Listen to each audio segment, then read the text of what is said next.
अस्सलामुअलैकुम, hope you will be fine.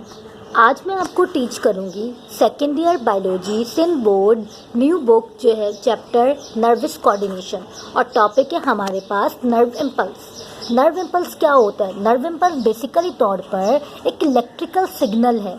Nerve impulse जो है वो एक इलेक्ट्रिकल सिग्नल है जो किस पर डिपेंड करता है, किस तरीके से मेम्ब्रेन के अक्रॉस जो है वो आयंस फ्लो करते हैं। हम सब जानते हैं कि जो न्यूरॉन की जो मेम्ब्रेन होती है उसे हम कहते हैं न्यूरोलीमा। अब जो ये न्यूरोलीमा है, न्यूरॉन की मेम्ब्रेन को हम न्यूरोलीमा कहते हैं। अब यहाँ पर जो आयंस की डिस्ट्रीब्यूशन होती है इसे हम नर्व इम्पल्स कहते हैं।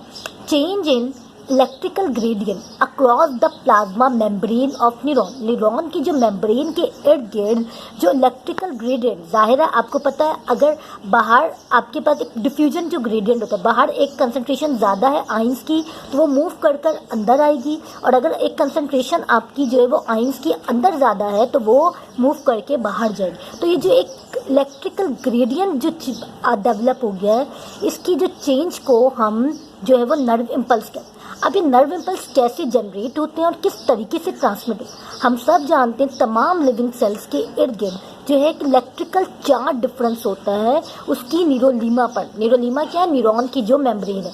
तो इससे पहले हम सब यहाँ देखें तो न्यूरॉन की मेम्ब्रेन अगर आप यहाँ देख सकते हैं, ये है हमारे पास न्यूरॉन की बाहर जो होता है न्यूरॉन की मेम्ब्रेन के पॉजिटिव आयन ज़्यादा होगा और अंदर हमारे पास जो आयन होता है वो पोटेशियम आयन होता है। अब हम जानते हैं डिफ्यूजन ग्रेडियंट, जो चीज़ बाहर होती है ज़्यादा कंसंट्रेशन में वो हाई से लो की तरफ आएगी, और जो चीज़ लो से वो है वो मूव कर कर हाई की, जो चीज़ हाई से लेके डिफ्यूजन ग्रेडियंट क्रिएट होता है। अब differences in charge give rise to voltage gradient. जब ये चार्जेस के अंदर डिफरेंस बाहर जो है वो हमारे पास सोडियम आयन ज़्यादा है और अंदर हमारे पास पोटेशियम आयन ज़्यादा है। इन आयंस के डिफरेंसेस की वजह से एक वोल्टेज ग्रेडियंट डेवलप हो जाता है। अब जो हम इस न्यूरोलीमा के इर्द गिर्द जो हम वोल्टेज को मेजर करते हैं इसे हम कहते हैं मेम्ब्रेन पोटेंशियल। इलेक्ट्रिकल और केमिकल ट्रांसमिशन जो होती है मैसेजेस की थ्रू द न्यूरॉन, इसे हम क्या कहेंगे? नर्व इम्पल्स कहेंगे। इस नर्व इम्पल्स के इर्द गिर्द इलेक्ट्रिकल और जो है वो केमिकल ट्रांसमिशन होती है।